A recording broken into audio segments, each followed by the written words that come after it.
Hey guys, Mozo with Negron Tech here, and I know it's been a while, but I am back. POE 2's coming out, and then, well, the new patch, and then last epoch eventually I'll go back to. And if you're like me, you want a patch summary, this is an absolute nightmare to read and go through. So this is going to be the patch overview for melee people like us, pretty much Warrior, Titan, and Maces, stuff like that, right? So you see like our last kind of big patch, they really didn't do anything, and now with patch point two, it's mostly nerfs as we go down, raising your shield, uh with your evasion chance, not really much. Pin targets no longer evade, not too bad, pretty decent utility. Maybe you do some earthquake builds with jagged ground and pin that way, forego accuracy, not really a big deal.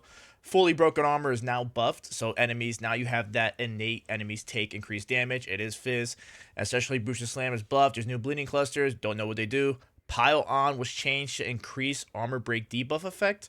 So instead of enemies take 60% increased damage, now it's 30% armor break debuff effect. Is that better? I'm not sure. Unwavering stance. You cannot be, I think it's light stun actually. This needs to be changed. Another big change here is that mana calls are nerfed all around. Very, very good. Armor breaker change. Does anybody care? Hammer the gods. This is a big change here. Some people will say this is a nerf. A lot of people didn't like playing this as a combo skill, really. And the way I played it, I was like, wait until I fully break armor, wait until I heavy stun, and then I used it. A lot of other people, they would just use it on cooldown. So this kind of really forces people to play it into the way that I guess it was designed. Leaf Slam, more stun buildup. Nobody really cares. I'm kind of shocked that there wasn't any type of movement speed increase here. It's actually a shame because now like you were already kind of forced into using Giant's Blood, so that way you can use like Shield Charge for mobility. Leaf Slam not getting changed at all. It really no speed changes at all. Kind of sucks. Perfect Strike, pretty much a big nerf for leveling. I'm not sure how many people use this for endgame builds, but no longer auto ignites. Attack speed nerf, and the quality just gives ignite chance, which is like kind of shitty compared to ignite magnitude. Rolling slam is now zero point 0.1 seconds. I guess it's good for leveling. I don't know. Seismic cry. They changed it so it no longer is war cry speed. I don't know. And the ascendancy changes, like I know it's really the other new ascendancies and the Amazon that's coming out. Well, I don't even know what it is. The Javelin class, right? I'll play it, but yeah, Titan, more damage. I think it's a 10% more damage for stun now. Increase and Earthbreaker, more aftershock chance, 5%. Okay. Warbringer has some nice changes. We'll go to talk about the minions first. All those Warbringer minions were buffed. I never played with it. I don't know how it works. Encasing J seems to be reworked, probably buffed. Turtle Champ is 25% less. This should be a buff technically because 35% less chance to block is harder to make up than 25%, right? So whatever. But Warcry's explosion can scale with Warcry AoE. This is very, very nice. One of the big issues is that you couldn't really like chain, even though you did used to chain like your Warcry explosions on corpses. Now it's more reliable because it'll scale, and your Warcry's AoE is going to be able to trigger that instead of corpses in your presence, which was like a fixed AoE around you. So that's really, really nice. Support gems.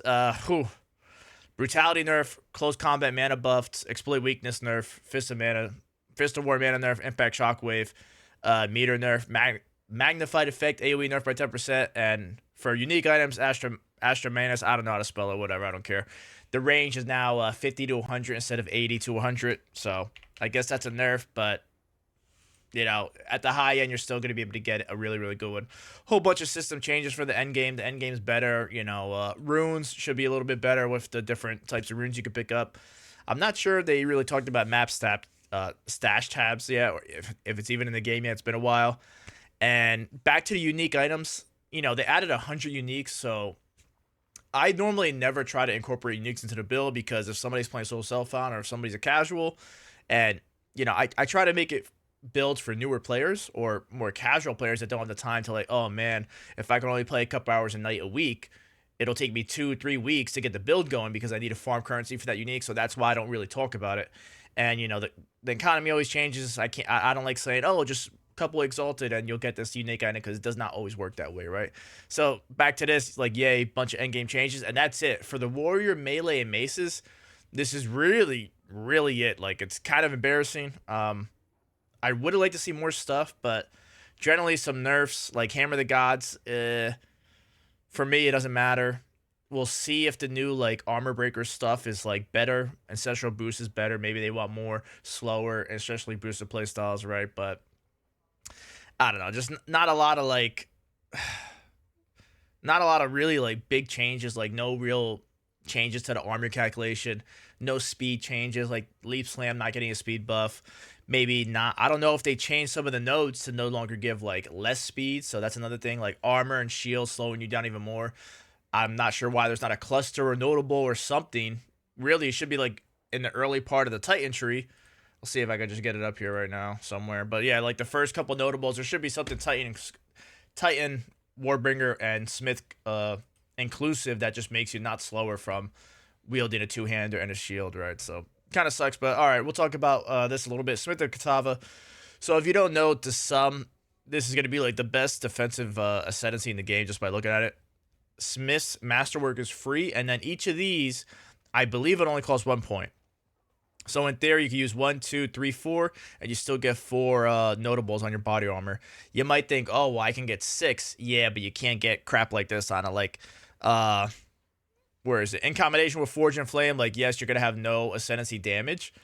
But for hardcore players, like, and in trade, like, if you just want to make the ultimate tank, which, you know, a lot of people complain about survivability in the game, you can just get so much crazy stuff. The chaos damage from armor is nuts, especially because you get so much armor.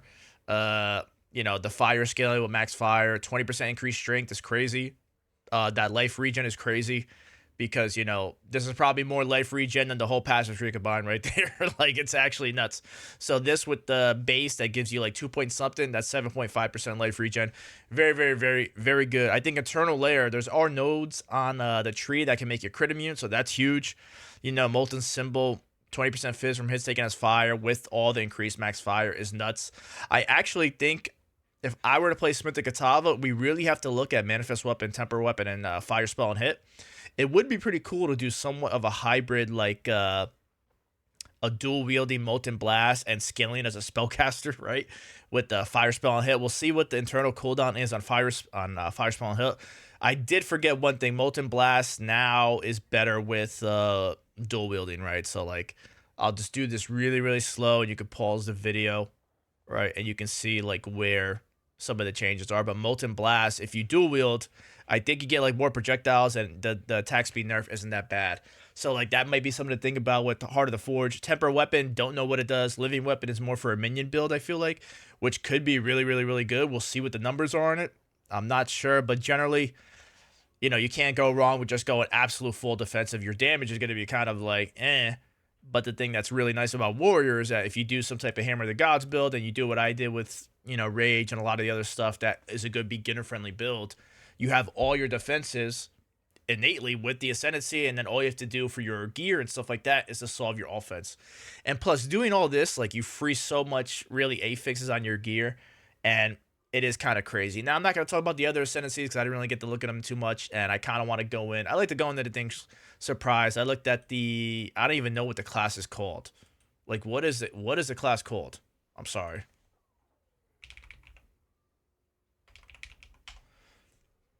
Dawn of the Hunt, the Huntress, right? So, like, the Huntress, like the Amazon, I really, really wanted to play. But the Ritualist looks like absolutely stupid just because you get more bonus from rings and ambulance, and you get another ring slot. Like, that's absolutely disgusting. Like, oof. Like, just really, really, really cool. Just a lot of potential there. A lot of good stuff. But, you know, this is the Melee video, so really, that's pretty much it. Like, overall, like, there's really no reason, I think, to go into this patch and go back to Titan or Warcrawler or Warbringer, unless you played one last patch and you didn't play the other and you want to try it.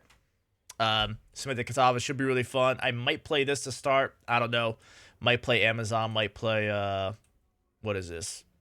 The Ritualist, right? But I don't know. The Amazon just seems weird. I kind of really want to like a Diablo 2, like Amazon, like spear, lightning spear thrower and stuff like that. But not sure if they're able to do it. The exposed weakness with accuracy stacking. Well, really, you're probably just dex stack because that'll be really, really good with more crit.